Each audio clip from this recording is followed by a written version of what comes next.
My wife, Emma, told me she had meetings at the office all afternoon, but our family location app on my phone showed her somewhere called Pinecrest Resort Hotel.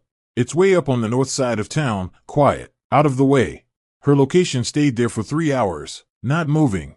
I texted her. Busy? She didn't reply for half an hour. In a meeting. Bad signal. I stared at the little dot on my screen. It was still inside the hotel. In a room. I didn't ask anything else. Emma always says I'm too sensitive. She says location apps drift sometimes, it's normal. She probably thought I wouldn't make a big deal out of it. She didn't bother explaining further. I stopped asking where she went. I started watching, just watching. Every Tuesday and Thursday afternoon, Emma's location would leave her office. It would head north, stop at the same hotel, 2 to 3 hours each time.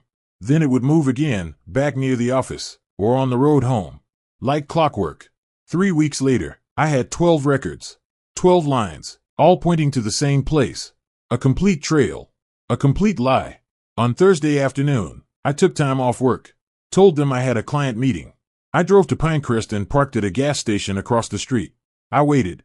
At 4:10, 2 people walked out the hotel's side entrance. My wife, Emma, and a man in a gray suit. They walked side by side, close together. He said something with a smile, and Emma playfully hit his arm. So natural, so familiar, like they'd done it 100 times. I looked down at my phone. The little dot was slowly moving out of the hotel building.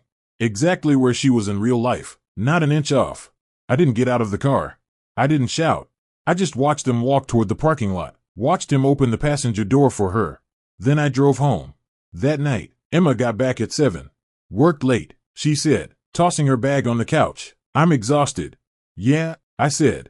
I slid my tablet across the table to her. On the screen was a map, 12 routes, every hotel stop, dates, times, crystal clear.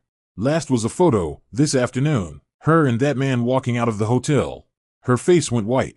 Jack, this is a misunderstanding. I can explain. No need, I said.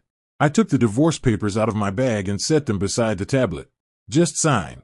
She started crying, begging, said it was a mistake, that it would never happen again.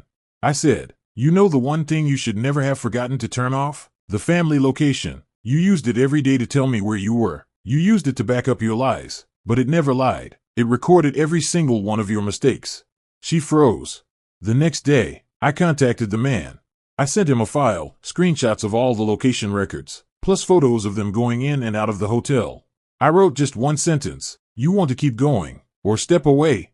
Half an hour later, Emma was blowing up my phone, hysterical. What did you say to him? He says he had no idea I was being tracked. He says he doesn't want any trouble. He's not answering my calls.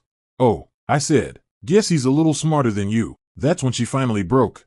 She realized that the tiny feature she thought didn't matter, the one she couldn't even be bothered to turn off, the everyday tool she assumed was always on her side, had become solid proof of her betrayal.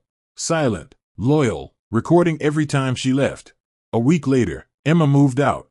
The divorce went quickly. I didn't rage. I didn't scream. I just laid out the evidence and walked away. Sometimes the thing that cuts deepest isn't a knife. It's the key you handed over yourself and forgot to take back. She forgot to turn off the location. And she forgot that some roads, once you start down them, don't lead back.